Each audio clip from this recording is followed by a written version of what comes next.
very much. Again, it's my privilege and honor to introduce our speaker tonight, Donald Trump.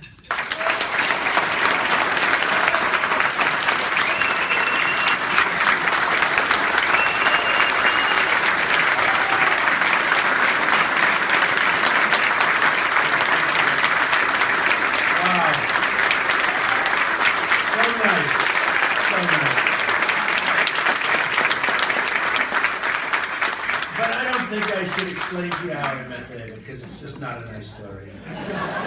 But I'll do it anyway. I sued David. I was sued.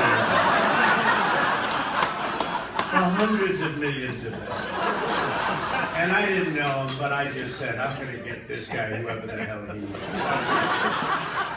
And we had this vicious lawsuit going on for a long time. And then the judge court ordered us to meet, and it was mandatory. I said, I don't want to meet this guy. I'm going to win so much money. I'm not going to meet him. What do I want to meet him for? But it was mandatory. It was what they call a mandatory mediation. And I walk in, and I fell in love in about 2 minutes. I said, this guy's a great guy. We worked out our problems in, what, 12 seconds? 11. He said 11. And you know, we've just been friends ever since. So now I actually have a great success. Today, the PGA of America was over there, and they're looking to do very big things, but I have a great success. And when I need a contractor in this area, who do I call? David Cordish, right? Or Susie, who's even more important, if you want to know. So it's really been a great friendship. And, you know, when Reed and Maggie got together, the funny story is they had a lunch, and I said, how did their lunch do? And Ivanka said, I don't know, it lasted about 7 hours. I said, that's a good sign. It was a lunch that never stopped, and now they have a beautiful child, and that's beautiful. And my daughter is an amazing person.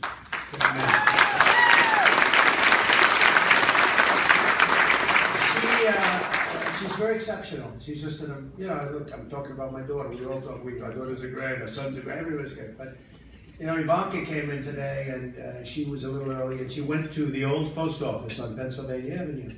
And she said, but Dad, which we got, can you imagine? We got it. And it's going to be fantastic. But she's in charge of it. And she said, Dad, I'm all dusty. I said, you know what, if I explain it, people will understand why you're all dusty. Because she was walking around, it was 100 degrees out today, and she was walking in a building that probably was about 120. That's wonderful to have youth, David, isn't it? Youth. But she has been something really special, and all of the things she's doing. She was in charge of Doral in Miami, and that's become a spectacular success, right smack in the middle of Miami. It's one of the hottest places in the country right now. And I'm just very proud of my daughter. And I'm so proud for you, Maggie, and that great friendship that you've had with Ivanka over the years. So congratulations. I want to just mention, you know, I'm in a room that, and I'm so happy you set your all-time record. I just heard it's the all-time record. I don't know, I think it's because of Cordish. She's a hard pusher. And David, you know, David is one hell of a guy. Boy, I'll tell you what, you talk about polarizing. Somebody said, Mr. Trump, you're quite polarizing. I said, I'm nothing compared to David. You are amazing. But between the two of these giants, they're giants, this was some great event and some great amount of money raised. And by the way, I met you, Governor. I respect you, Governor. He's going to beat it, and please give him my regards.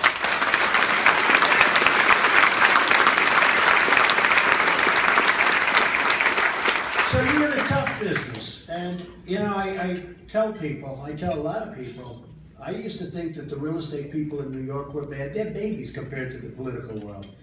And you can say things in politics, and it's just brutal. They change your language. I'm not saying all of the media.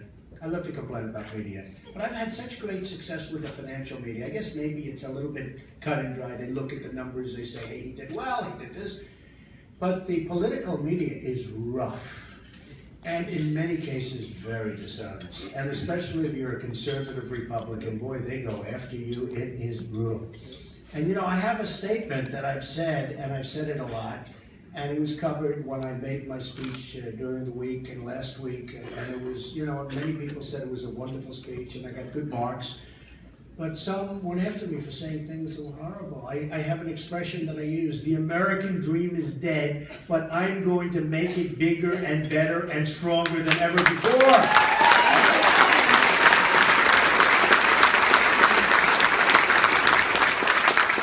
And the problem is, they keep cutting off the last part, David. So I say the American dream is dead. I don't say the American dream is dead. I say the whole sentence. And they say, the American dream is dead. And before I get the next word out, they cut me. And then they say, isn't that terrible? Michael knows, because he has to defend me all the time. But Michael knows what I'm saying. And it's terrible. It's terrible. The fabrication, the lies, the things that go out there. I'll give you a couple of examples. There's a show on Fox, and Fox generally treats me good. The anchors are great. But there's a woman, Dana Perino. I hardly know her. So what happens, I have to explain the story. So